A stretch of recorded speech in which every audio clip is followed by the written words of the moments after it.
This news update is brought to you by... Say hello to Shanta. Shanta is an entertainer, but she also loves to be entertained, which is why she has Flow TV brought to her through Flow's 100% fiber to the home network. It's great for busy Shanta because she can control the time she watches her favorite shows, play back from the start in case she missed it, or even record with cloud video recording. And with her Flow services bundle, enjoys much more for much less. Visit any Flow retail outlet, call 1-800-804-2994 or visit discoverflow.co to find out more. One-of-a-kind connection. This is how we flow. This is the Barbados Today afternoon news update for Tuesday, April 26. Thank you for joining us. I am Mary Claire Williams. The Environmental Health Department says it is currently targeting a number of sites in the north of the island where illegal dumping continues. Environmental Health Officer Ryle Rock says the practice continues even though there are designated areas to dispose of refuse. And he says in this case, it is having a negative impact on the environment. What had happened was that a hauler was given the instructions, any money to go over to the dump over in St. Thomas. He could not make it. He would have asked another friend to do the job for him, and this is the shortest place that he could have dumped off the refuse. So the proprietor was given instructions to clear this particular spot. Again, we are saying that being Barbados is slowly becoming a very indisciplined and lawless society. We have no regard for people's property. We have no regard for law and order. It appears there is no end in sight to the dispute between the Ministry of Education and the Barbados Secondary Teachers Union over the issue of marking SBAs. The ministry has told teachers they are legally obligated to correct the school-based assessments for CXC subjects and they will not be paid to do it.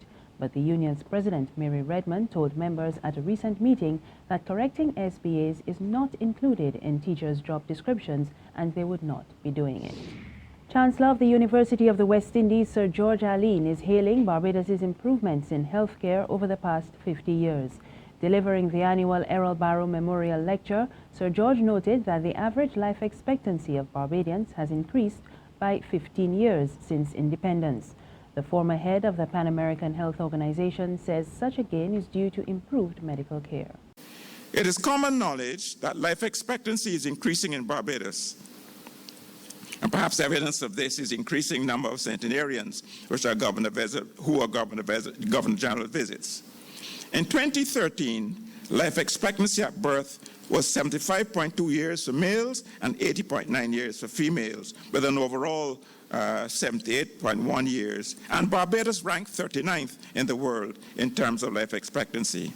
And when we appreciate that at independence, life expectancy was just over 63 years, and we have gained 15 years over the past 50, we must acknowledge that this is indeed a remarkable achievement. Still in matters of health, Health Minister John Boyce says plans for a new hospital are still on the cards. He gave the assurance during a recent meeting of the Democratic Labour Party's St. Philip's South branch. The facility at Martindale's Road is old. It was built in 1965. It was opened in 1965, as a matter of fact, just before independence. And all of us are aware that a building of that age becomes very expensive to maintain, and indeed retrofitting it for the kind of modern equipment that we need to employ is not always easy. So it's because of these reasons that we need to look at certainly getting the plans well underway for the construction of a new facility for Barbados in the near future. And that is something which is always occupying the mind of the ministry officials. And we're going to make sure that this matter is brought to the fore again as part of the discussion going forward, so that we can put plans in place for a new facility. Meanwhile, Boyce revealed that the cost of health care continues to rise in Barbados. As of today, Barbados spends about $840 million a year in health care. That is both private and public. Some 450 million of that is in the public sector, and the rest is private sector. And of that, some 250 million is out of what we call out-of-pocket expenses, where you go to the doctor, you pay the doctor on your own, privately for your services. And what the data tells us is that this is a relatively high percentage in terms of international numbers by the World Health Organization. So we have to ask ourselves, how sustainable is the healthcare model we have, and how do we correct it?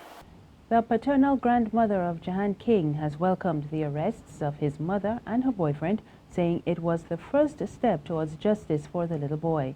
Jahan died at the Queen Elizabeth Hospital on June 29th last year after arriving there with his mother, Lasonta Gill. The official death certificate revealed that the child died of blunt chest and abdominal trauma. Gill and her boyfriend, Dwayne Marshall, have been remanded to Dodds after appearing in the District A Magistrates Court yesterday. They were jointly charged with manslaughter and are due back in court on May 23rd. Ina Brown, who is the adopted mother of Jahan's father, John King, was in court yesterday morning. When she returned home, she told Barbados Today that an arrest was long overdue. There's regional and international news after this short break.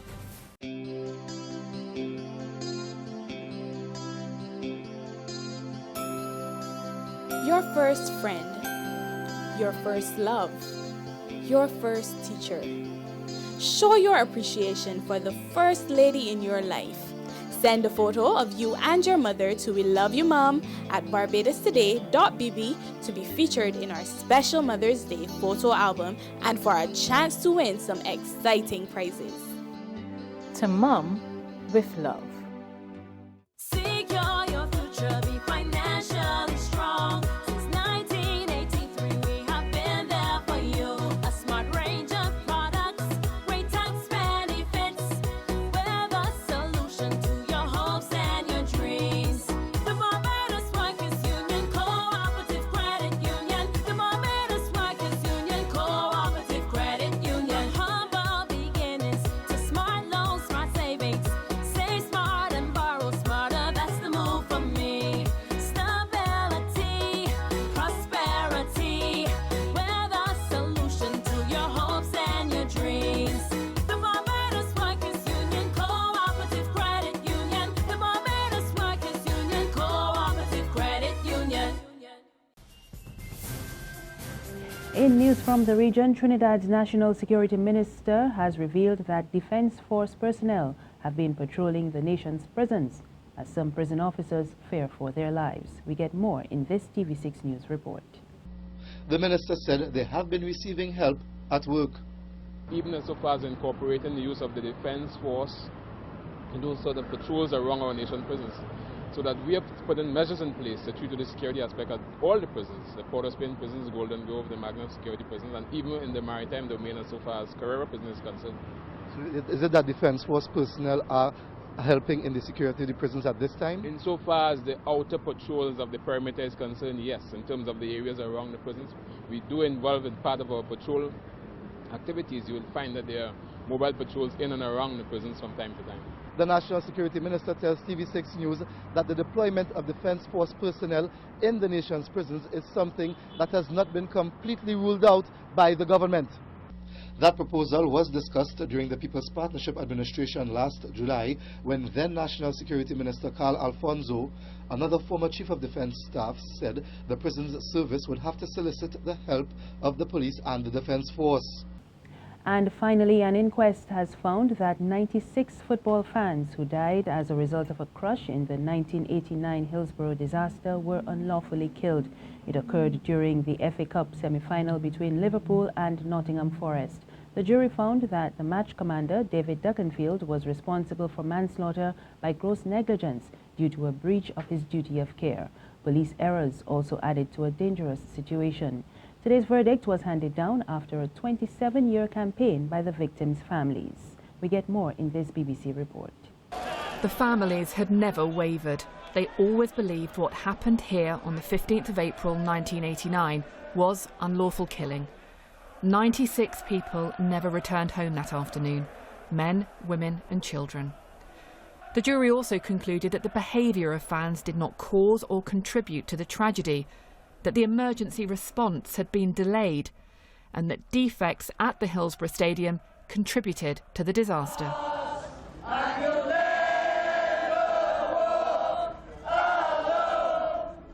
The Prime Minister has tweeted a tribute to what he calls the extraordinary courage of Hillsborough campaigners in their long search for the truth. And he says the inquest provides long overdue justice for the 96 Liverpool fans who died in the disaster. That's the afternoon news. Remember, there's more on our website, www.barbadostoday.bb. You can also subscribe to our e-paper, email updates, and like us on Facebook. We're on Izumi Media in bus terminals and Screenplay at supermarkets and gas stations near you. Or you could also tune in to Channel 99 on Flow TV or Mix 96.9 FM for more news. I am Maricla Williams. Good afternoon.